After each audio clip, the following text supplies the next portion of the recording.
कजरा रे तेरे कारे कारे नैना। मैं नजरें मिलाऊं तो कैसे मिलाऊं, मुझे शर्म आने लगी है। आना चंदा तू नहीं आना, तू जो आया तो ताल से ताल मिला। बॉलीवुड की वो हसीना जिसे दुनिया देवदास की परो, जोधा अकबर की जोधा और दिल से की मीनाक्षी के तौर पर जानती है।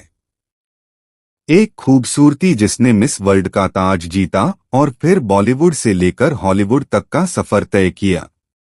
लेकिन क्या आप जानते हैं कि इस चमचमाती दुनिया के पीछे ऐश्वर्या राय बच्चन ने कितने तूफान झेले हैं? जहां एक तरफ उन्होंने अपनी गरिमा और संयम बनाए रखा, वहीं दूसरी तरफ इंडस्ट्री के सबसे बड़े सितारों ने उन्हें धोखा दिया, मीडिया ने उन्हें तोड़ने की कोशिश की और एआई टेक्नोलॉजी ने उनकी पहचान को ही चुराने की कोशिश कर डाली। यह कहानी है ऐश्वर्या राय की, जिसने दुनिया की सबसे बड़ी मुश्किलों का सामना किया और फिर भी चुप रहना सीख लिया, क्योंकि उनकी चुप्पी ही उनकी सबसे बड़ी ताकत बनी। साल 1999। ऐश्वर्या राय ने सलमान खान के साथ संजय लीला भंसाली की हम दिल दे चुके सनम की थी। यह फिल्म बॉक्स ऑफिस पर छा गई और सलमान ऐश्वर्या की जोड़ी ने दर्शकों के दिलों पर राज कर लिया।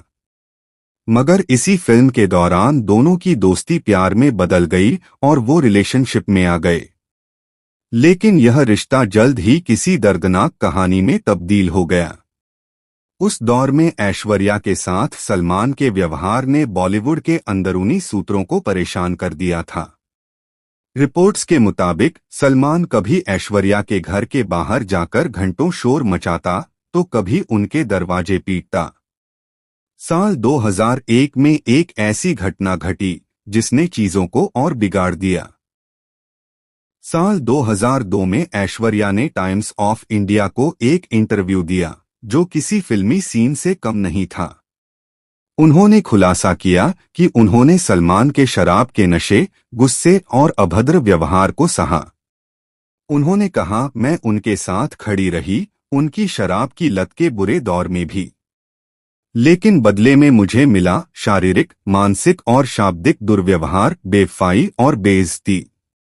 जब एक सवाल के जवाब में ऐश्वर्या ने बताया कि उन्हें सलमान ने धक्के देकर सीढ़ियों से नीचे गिरा दिया था और उसने मुझसे कहा था और कितना सहन करूं, तो पूरे देश में हड़कंप मच गया था। जब ऐश्वर्या के इन खुलासों का जवाब मांगा गया तो सलमान ने एनडीटीवी से बात करते हुए कहा, अब वो औरत जो कह रही है, मैं क्या कहूं। एक पत्रकार ने मुझसे एक सवाल पूछा तो मैंने मेज पर मुक्का मार दिया, जैसे टेबल टूट गई हो। मैंने कहा, अगर मैं किसी पर वार करता तो मैं गुस्से में वार करता। भूलिए थप्पड़, मैं उसे अपना बेस्ट शॉट देता और मुझे नहीं लगता वो बच पाती। इसलिए यह सब सच नहीं है। हालांकि इन सब के बीच ऐश्वर्या ने वही किया जो उनकी सबसे बड़ी ताकत थी, चुप रहना। विज्ञापन गुरु प्रहलाद काक्कड़ ने बताया, वह इस पूरे प्रकरण के दौरान एक शब्द भी नहीं बोली, क्योंकि उनकी चुप्पी ही उनकी गरिमा थी। मीडिया ने उन्हें तोड़ने की कोशिश की, लेकिन वह जुबान खोलने के लिए राजी नहीं हुई। यह वही दौर था जब ऐश्वर्या और सलमान के रिश्ते में दरार आ चुकी थी और उधर संजय लीला भंसाली अपनी महत्वाकांक्षी फिल्म देवदास के लिए कलाकारों की तलाश में थे। चर्चा थी कि फिल्म में देवदास का किरदार सलमान खान को ऑफर किया गया था, लेकिन ऐश्वर्या को पारो के किरदार में लिया जा चुका था। मगर फिर अचानक सलमान को हटाकर शाहरुख खान को देवदास बना दिया गया। इसके पीछे अंदरूनी सूत्रों के मुताबिक भंसाली चाहते थे कि फिल्म के सेट पर तनाव न हो, क्योंकि सलमान और ऐश्वर्या की मौजूदगी में सेट का माहौल खराब हो सकता था। संगीतकार इस्माइल दरबार ने बाद में बताया, उनकी लड़ाइयों की खबरें पूरे मीडिया में थीं। हमें बुरा लगता था क्योंकि वे इतने करीब थे, उन्हें नहीं लड़ना चाहिए था। इस बीच सोमी अली ने यहां तक कह डाला कि सलमान के अलग होने के पीछे ऐश्वर्या का ही हाथ था। हालांकि कुछ रिपोर्ट्स यह भी कहती हैं कि इस फैसले से सलमान टूट गए थे और उन्होंने अपनी इस विफलता का ठीकरा ऐश्वर्या के सिर फोड़ दिया। 2003 के आसपास ऐश्वर्या के नाम फिर से एक नए चेहरे से जुड़ गए, विवेक ओबेरॉय। बताया गया कि ऐश्वर्या के साथ विवेक की दोस्ती गहरी हुई और यह रिश्ता एक बड़े स्कैंडल में बदल गया। दरअसल जब सलमान ने विवेक को फोन पर धमकी दी तो विवेक ने एक संवाददाता सम्मेलन बुलाकर सलमान पर आरोप लगाए। लेकिन यहां सबसे हैरान करने वाला खुलासा साल 2025 में हुआ, जब सीनियर जर्नलिस्ट हनीफ जावेरी ने दावा किया ऐश्वर्या और विवेक कभी प्यार के रिश्ते में नहीं थे। यह पूरी तरह फेक है। विवेक सिर्फ ऐश्वर्या की मदद कर रहे थे जब वह घायल हो गई थीं, लेकिन उन्होंने इस स्थिति का फायदा उठाकर ऐश्वर्या को अपने प्यार में दिखाने की कोशिश की। जावेरी के मुताबिक जब ऐश्वर्या के पैर में फ्रैक्चर हुआ तो विवेक उन्हें अस्पताल ले जाते थे, व्हीलचेयर धकेलते थे। लेकिन विवेक चाहते थे कि लोग समझें कि ऐश्वर्या उनसे दीवानगी कर रही हैं, जबकि सच में ऐसा कुछ नहीं था। यह पूरी तरह क्रिएट किया गया स्कैंडल था। बाद में कई अवार्ड शोज में ऐश्वर्या ने विवेक से आंखें चुराने की कोशिश की, जिसे मीडिया ने खूब पकड़ा। एक ऐसे ही शो में वह अपने ससुर अमिताभ बच्चन के साथ बैठी थीं, लेकिन विवेक को मंच पर देख उनका चेहरा उतर गया था। ऐश्वर्या जीवन में सिर्फ प्यार में ही नहीं बल्कि करियर में भी धोखे का शिकार हुई, अपने अब तक के सबसे अच्छे दोस्तों के हाथों। फिल्म चलते चलते में ऐश्वर्या लीड रोल कर रही थीं। यह उनके करीबी दोस्त शाहरुख खान के प्रोडक्शन हाउस की फिल्म थी। रिपोर्ट्स के मुताबिक इस फिल्म के सेट पर जब सलमान खान आए तो उन्होंने काफी बवाल किया और संपत्ति तक नष्ट कर दी। इस घटना के बाद प्रोडक्शन हाउस ने ऐश्वर्या को बिना किसी सूचना के फिल्म से बदल दिया। उनकी जगह उनकी सबसे अच्छी दोस्त रानी मुखर्जी को ले लिया गया। इस विश्वासघात ने ऐश्वर्या को तोड़कर रख दिया था। उनके दोनों करीबी दोस्त शाहरुख और रानी ने उनके साथ यह धोखा किया। इस घटना के बाद ऐश्वर्या का रानी और शाहरुख से रिश्ता हमेशा के लिए खत्म हो गया। जब ऐश्वर्या ने 2007 में अभिषेक से शादी की तो उन्होंने रानी को शादी में बुलाने से मना कर दिया। 2007 में ऐश्वर्या राय ने अभिषेक बच्चन से शादी कर बच्चन परिवार की बहू बन गईं। भारत के सबसे प्रतिष्ठित परिवार में उनका स्वागत हुआ। लेकिन यहां भी स्कैंडल से पीछा नहीं छूटा। अक्सर ऐसी खबरें आने लगीं कि ऐश्वर्या का अपनी सास जया बच्चन और देवरानी श्वेता बच्चन नंदा से तनाव है। इस बात को और हवा तब मिली जब परिवार के कई आयोजनों और पार्टियों में ऐश्वर्या और आराध्या को अलग दिखाया गया, जबकि बाकी परिवार एक साथ नजर आया। श्वेता की बेटी नव्या नवेली नंदा के साथ एक कार्यक्रम में ऐश्वर्या के नजरअंदाज करने का एक वीडियो सोशल मीडिया पर खूब वायरल हुआ। हालांकि प्रहलाद काक्कड़ ने 2026 में एक इंटरव्यू में इन सब अफवाहों को खारिज करते हुए कहा, वो घर की बहू है और वहीं रहती है। वह अपनी मां से मिलने जाती है। अगर शादी में कोई दरार होती तो अभिषेक भी उसके साथ मां के घर क्यों जाता। साल 2025 के अंत तक आते आते ऐश्वर्या और अभिषेक बच्चन के तलाक की अफवाहों ने इंटरनेट पर तूफान मचा रखा था। मीडिया रिपोर्ट्स यहां तक दावा कर रही थीं कि यह कपल पूरी तरह से अलग हो चुका है। इन सब के बीच आरोप लगे कि ऐश्वर्या अपनी बीमार मां के पास शिफ्ट हो गईं और अब बच्चन परिवार से दूर रह रही हैं। दिसंबर 2025 में अभिषेक ने पहली बार सार्वजनिक तौर पर इन सब रिपोर्ट्स को सिरे से खारिज किया। हमारी शादी से पहले से ही ये अफवाहें शुरू थीं कि हम कब शादी करेंगे, और शादी के बाद से ये अफवाहें शुरू हो गई कि हम कब तलाक लेंगे।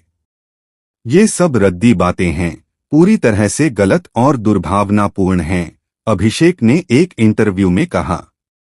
प्रहलाद काकड़ ने खुलासा किया, ऐश्वर्या अपनी मां के साथ नहीं रह रही थी। वह सुबह आराध्या को स्कूल छोड़ती थी और कुछ समय अपनी बीमार मां के साथ बिताती थी क्योंकि दिन में घर सूनापन रहता था।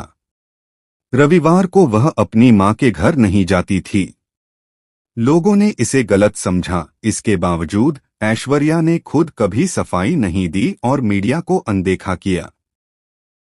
जहां एक तरफ ऐश्वर्या की बेटी आराध्या के प्रति सुरक्षा को लोग सलाम करते हैं, वहीं सोशल मीडिया पर उन्हें ओवर प्रोटेक्टिव होने का ट्रोल भी खूब मिलता है। हवाई अड्डों और कांस जैसे इवेंट्स पर हर बार ऐश्वर्या आराध्या का हाथ थामे नजर आती हैं, जिसे कई बार बच्चे को जकड़े रखना करार दिया जाता है। यहां तक कि एक 29 वर्षीय युवक ने अदालत में यह दावा कर दिया कि ऐश्वर्या उसकी असली मां है और उसने 1988 में लंदन में उसे जन्म दिया था, यानी मिस वर्ल्ड जीतने से 6 साल पहले। तो ऐश्वर्या के लिए यह भी एक मानसिक अत्याचार साबित हुआ। फिल्मों में काम कम कर देने के बावजूद उनके मातृत्व पर सवाल उठते रहे। उनकी पेरेंटिंग को ट्रोल किया गया और उन्हें कानूनी लड़ाई लड़नी पड़ी। यह शायद इंटरनेट के दौर में एक पहली बड़ी लड़ाई थी, जब ऐश्वर्या और अभिषेक बच्चन को एआई आर्टिफिशियल इंटेलिजेंस टेक्नोलॉजी से लड़ना पड़ा। 2025 में दोनों ने गूगल और यूट्यूब के खिलाफ 4 करोड़ रुपए का मुकदमा दायर किया। दरअसल ऐश्वर्या राय की पहचान और चेहरे का गलत इस्तेमाल एआई जनरेटेड अश्लील और भ्रामक वीडियो बनाने के लिए किया जा रहा था। यूट्यूब और गूगल पर ऐसी सामग्री फैलाई जा रही थी। ऐश्वर्या के वकील ने कोर्ट में बताया, यह केवल ऐश्वर्या के साथ नहीं हो रहा है, बल्कि उनके बच्चे आराध्या के डीपफेक भी बनाए जा रहे हैं। डीपफेक ने अभिषेक ऐश्वर्या की विवाहित तस्वीरों को भी विकृत कर रखा था। इस मामले की सुनवाई जनवरी 2026 तक लंबित रही। यह मामला न केवल उनकी निजी छवि को धूमिल करने वाला था, बल्कि एआई दुरुपयोग के खिलाफ कानूनी लड़ाई में एक मिसाल भी बन गया। ऐश्वर्या का नाम साल 2025 के अंत में अचानक एक भयंकर सियासी विवाद में खिंच आया, जबकि इससे उनका कोई लेना देना ही नहीं था। एक 29 सेकंड का वीडियो वायरल हुआ, जिसमें ऐश्वर्या कथित तौर पर पीएम नरेंद्र मोदी से पूछ रही थीं, हमने पाकिस्तान के खिलाफ 6 जेट क्यों गंवाए। हालांकि एएफपी फैक्ट चेक ने साबित कर दिया कि यह वीडियो पूरी तरह से छेड़छाड़ करके बनाया गया था। असली वीडियो 2024 के एक आध्यात्मिक आयोजन का था, जिसमें ऐश्वर्या ने देशप्रेम पर बात की थी, न कि सेना पर कोई टिप्पणी की थी। इस वीडियो ने सियासी हलकों में जबरदस्त आक्रोश पैदा किया और मीडिया ने ऐश्वर्या को उस बयान के लिए घेरा जिसे उन्होंने कभी कहा ही नहीं था। ऐश्वर्या की प्रतिष्ठा पर 2026 में सबसे बड़ा हमला हुआ, जब कांस फिल्म फेस्टिवल से पहले लोरियल पेरिस ने अपने एम्बेसडर्स के साथ बैनर लॉन्च किए। आलिया भट्ट, वियोला डेविस, जेन फोंडा, हेडी क्लम सभी मौजूद थे, लेकिन ऐश्वर्या का पोस्टर गायब था। सोशल मीडिया पर तुरंत आग लग गई। हैशटैग ट्रेंड किए वेयर आईएस ऐश्वर्या, प्रशंसक भड़क उठे बिना ऐश्वर्या के। क्या आप सीरियस हैं? यह ब्रांड ऐश्वर्या को यूज करके अब उसे छोड़ रहा है। जब एक फैन ने कहा, हम सिर्फ ऐश्वर्या को देखना चाहते हैं, तो लोरियल ने हल्के में जवाब दिया, साल दर साल, कांस दर कांस, वह कभी मिस नहीं करती। लेकिन फैंस ने सवाल किया, तो फिर उसका पोस्टर कहाँ है? बाद में लोरियल ने साफ किया कि ऐश्वर्या अभी भी उनकी एम्बेसडर हैं और कांस आएंगी। हालांकि पोस्टर से गायब होने का मामला बना रहा। फैंस ने इसे उम्रवाद, एजिज्म और अनादर करार दिया।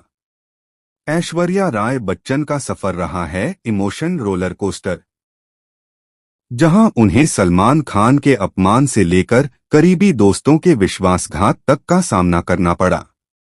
जहां उनकी मां बनने की इच्छा पर सवाल उठे, तो उनकी पहचान ही एआई टेक्नोलॉजी ने चुराने की कोशिश की। इस सब के बीच ऐश्वर्या ने जो सीखा, वह था मौन। उन्होंने कांस पोस्टर से गायब होने जैसे विवादों पर एक शब्द नहीं बोला, लोन स्कैम की अफवाहों पर कभी सफाई नहीं दी और न ही अपने परिवार के खिलाफ कोई बयान दिया। एक बार प्रहलाद काक्कड़ ने कहा था, वह बहुत प्राइवेट व्यक्ति हैं। मीडिया उन्हें तोड़ना चाहता था, लेकिन उनकी चुप्पी ही उनकी गरिमा थी। वह आज भी उतनी ही खूबसूरत और शक्तिशाली हैं, जितनी कभी हुआ करती थीं। उन्होंने कहा था, इनसिक्योरिटी कभी मेरी ड्राइविंग फोर्स नहीं रही और यही मेरी सबसे बड़ी क्लैरिटी रही है। Real life scandal story, Aishwarya Rai Bachchan. Like, share, subscribe. Disclaimer, यह डॉक्यूमेंट्री विभिन्न सार्वजनिक रूप से उपलब्ध स्रोतों, समाचार लेखों, साक्षात्कारों और प्रकाशित रिपोर्टों पर आधारित है। इस स्क्रिप्ट का उद्देश्य केवल सूचना और मनोरंजन है, किसी भी व्यक्ति के चरित्र का हनन नहीं है। बॉलीवुड की वो हसीना जिसे दुनिया देवदास की परो, जोधा अकबर की जोधा और दिल से की मीनाक्षी के तौर पर जानती है। एक खूबसूरती जिसने मिस वर्ल्ड का ताज जीता और फिर बॉलीवुड से लेकर हॉलीवुड तक का सफर तय किया। लेकिन क्या आप जानते हैं कि इस चमचमाती दुनिया के पीछे ऐश्वर्या राय बच्चन ने कितने तूफान झेले हैं? जहां एक तरफ उन्होंने अपनी गरिमा और संयम बनाए रखा, वहीं दूसरी तरफ इंडस्ट्री के सबसे बड़े सितारों ने उन्हें धोखा दिया, मीडिया ने उन्हें तोड़ने की कोशिश की और एआई टेक्नोलॉजी ने उनकी पहचान को ही चुराने की कोशिश कर डाली। यह कहानी है ऐश्वर्या राय की, जिसने दुनिया की सबसे बड़ी मुश्किलों का सामना किया और फिर भी चुप रहना सीख लिया, क्योंकि उनकी चुप्पी ही उनकी सबसे बड़ी ताकत बनी। साल 1999। ऐश्वर्या राय ने सलमान खान के साथ संजय लीला भंसाली की हम दिल दे चुके सनम की थी।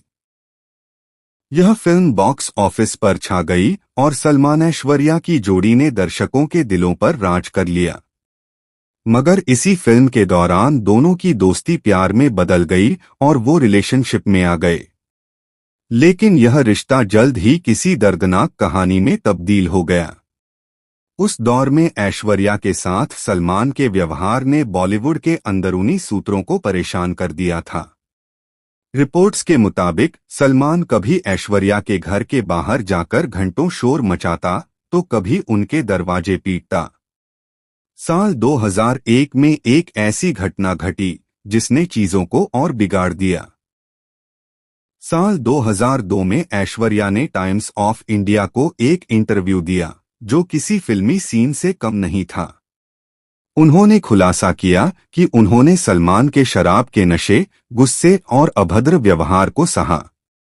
उन्होंने कहा, मैं उनके साथ खड़ी रही, उनकी शराब की लत के बुरे दौर में भी। लेकिन बदले में मुझे मिला शारीरिक, मानसिक और शाब्दिक दुर्व्यवहार, बेवफाई और बेइज्जती।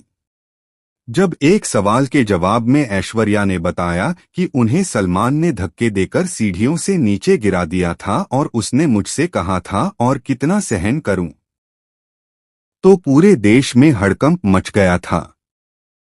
जब ऐश्वर्या के इन खुलासों का जवाब मांगा गया तो सलमान ने एनडीटीवी से बात करते हुए कहा, अब वो औरत जो कह रही है, मैं क्या कहूं। एक पत्रकार ने मुझसे एक सवाल पूछा तो मैंने मेज पर मुक्का मार दिया, जैसे टेबल टूट गई हो। मैंने कहा, अगर मैं किसी पर वार करता तो मैं गुस्से में वार करता। भूलिए थप्पड़, मैं उसे अपना बेस्ट शॉट देता और मुझे नहीं लगता वो बच पाती। इसलिए यह सब सच नहीं है। हालांकि इन सब के बीच ऐश्वर्या ने वही किया जो उनकी सबसे बड़ी ताकत थी, चुप रहना। विज्ञापन गुरु प्रहलाद काक्कड़ ने बताया, वह इस पूरे प्रकरण के दौरान एक शब्द भी नहीं बोली, क्योंकि उनकी चुप्पी ही उनकी गरिमा थी। मीडिया ने उन्हें तोड़ने की कोशिश की, लेकिन वह जुबान खोलने के लिए राजी नहीं हुई। यह वही दौर था जब ऐश्वर्या और सलमान के रिश्ते में दरार आ चुकी थी और उधर संजय लीला भंसाली अपनी महत्वाकांक्षी फिल्म देवदास के लिए कलाकारों की तलाश में थे। चर्चा थी कि फिल्म में देवदास का किरदार सलमान खान को ऑफर किया गया था, लेकिन ऐश्वर्या को पारो के किरदार में लिया जा चुका था। मगर फिर अचानक सलमान को हटाकर शाहरुख खान को देवदास बना दिया गया। इसके पीछे अंदरूनी सूत्रों के मुताबिक भंसाली चाहते थे कि फिल्म के सेट पर तनाव न हो, क्योंकि सलमान और ऐश्वर्या की मौजूदगी में सेट का माहौल खराब हो सकता था। संगीतकार इस्माइल दरबार ने बाद में बताया, उनकी लड़ाइयों की खबरें पूरे मीडिया में थीं। हमें बुरा लगता था क्योंकि वे इतने करीब थे, उन्हें नहीं लड़ना चाहिए था। इस बीच सोमी अली ने यहां तक कह डाला कि सलमान के अलग होने के पीछे ऐश्वर्या का ही हाथ था। हालांकि कुछ रिपोर्ट्स यह भी कहती हैं कि इस फैसले से सलमान टूट गए थे और उन्होंने अपनी इस विफलता का ठीकरा ऐश्वर्या के सिर फोड़ दिया। 2003 के आसपास ऐश्वर्या के नाम फिर से एक नए चेहरे से जुड़ गए, विवेक ओबेरॉय। बताया गया कि ऐश्वर्या के साथ विवेक की दोस्ती गहरी हुई और यह रिश्ता एक बड़े स्कैंडल में बदल गया। दरअसल जब सलमान ने विवेक को फोन पर धमकी दी तो विवेक ने एक संवाददाता सम्मेलन बुलाकर सलमान पर आरोप लगाए। लेकिन यहां सबसे हैरान करने वाला खुलासा साल 2025 में हुआ, जब सीनियर जर्नलिस्ट हनीफ जावेरी ने दावा किया, ऐश्वर्या और विवेक कभी प्यार के रिश्ते में नहीं थे। यह पूरी तरह फेक है। विवेक सिर्फ ऐश्वर्या की मदद कर रहे थे जब वह घायल हो गई थीं, लेकिन उन्होंने इस स्थिति का फायदा उठाकर ऐश्वर्या को अपने प्यार में दिखाने की कोशिश की। जावेरी के मुताबिक जब ऐश्वर्या के पैर में फ्रैक्चर हुआ तो विवेक उन्हें अस्पताल ले जाते थे, व्हीलचेयर धकेलते थे। लेकिन विवेक चाहते थे कि लोग समझें कि ऐश्वर्या उनसे दीवानगी कर रही हैं, जबकि सच में ऐसा कुछ नहीं था।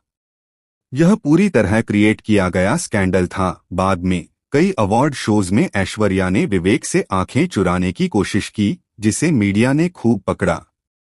एक ऐसे ही शो में वह अपने ससुर अमिताभ बच्चन के साथ बैठी थीं, लेकिन विवेक को मंच पर देख उनका चेहरा उतर गया था।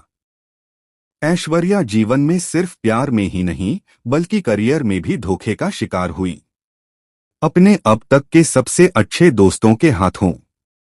फिल्म चलते चलते में ऐश्वर्या लीड रोल कर रही थीं। यह उनके करीबी दोस्त शाहरुख खान के प्रोडक्शन हाउस की फिल्म थी। रिपोर्ट्स के मुताबिक इस फिल्म के सेट पर जब सलमान खान आए तो उन्होंने काफी बवाल किया और संपत्ति तक नष्ट कर दी।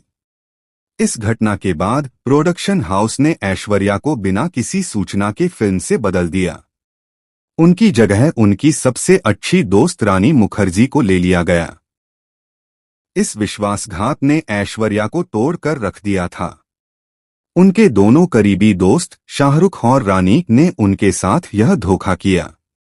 इस घटना के बाद ऐश्वर्या का रानी और शाहरुख से रिश्ता हमेशा के लिए खत्म हो गया। जब ऐश्वर्या ने 2007 में अभिषेक से शादी की तो उन्होंने रानी को शादी में बुलाने से मना कर दिया। 2007 में ऐश्वर्या राय ने अभिषेक बच्चन से शादी कर बच्चन परिवार की बहू बन गईं। भारत के सबसे प्रतिष्ठित परिवार में उनका स्वागत हुआ।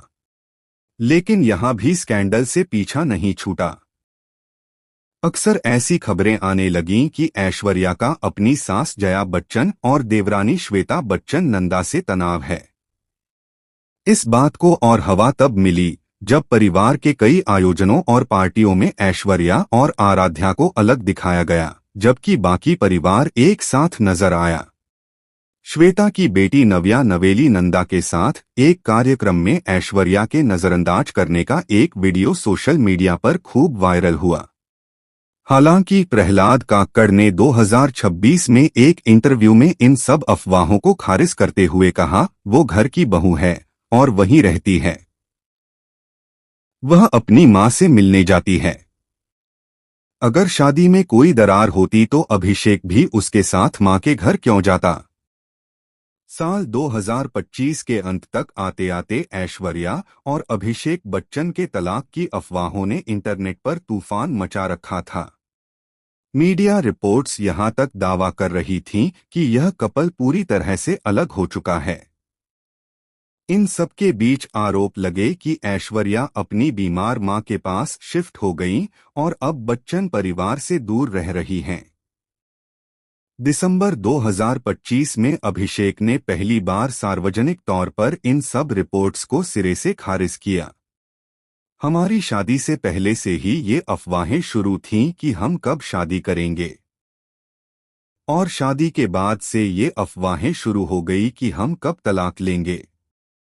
ये सब रद्दी बातें हैं, पूरी तरह से गलत और दुर्भावनापूर्ण हैं, अभिषेक ने एक इंटरव्यू में कहा। प्रहलाद काकड़ ने खुलासा किया, ऐश्वर्या अपनी मां के साथ नहीं रह रही थी। वह सुबह आराध्या को स्कूल छोड़ती थी और कुछ समय अपनी बीमार मां के साथ बिताती थी क्योंकि दिन में घर सूनापन रहता था। रविवार को वह अपनी मां के घर नहीं जाती थी। लोगों ने इसे गलत समझा। इसके बावजूद ऐश्वर्या ने खुद कभी सफाई नहीं दी और मीडिया को अनदेखा किया। जहां एक तरफ ऐश्वर्या की बेटी आराध्या के प्रति सुरक्षा को लोग सलाम करते हैं, वहीं सोशल मीडिया पर उन्हें ओवर प्रोटेक्टिव होने का ट्रोल भी खूब मिलता है। हवाई अड्डों और कांस जैसे इवेंट्स पर हर बार ऐश्वर्या आराध्या का हाथ थामे नजर आती हैं, जिसे कई बार बच्चे को जकड़े रखना करार दिया जाता है। यहां तक कि एक 29 वर्षीय युवक ने अदालत में यह दावा कर दिया कि ऐश्वर्या उसकी असली मां है और उसने 1988 में लंदन में उसे जन्म दिया था, यानी मिस वर्ल्ड जीतने से 6 साल पहले। तो ऐश्वर्या के लिए यह भी एक मानसिक अत्याचार साबित हुआ। फिल्मों में काम कम कर देने के बावजूद उनके मातृत्व पर सवाल उठते रहे। उनकी पेरेंटिंग को ट्रोल किया गया और उन्हें कानूनी लड़ाई लड़नी पड़ी।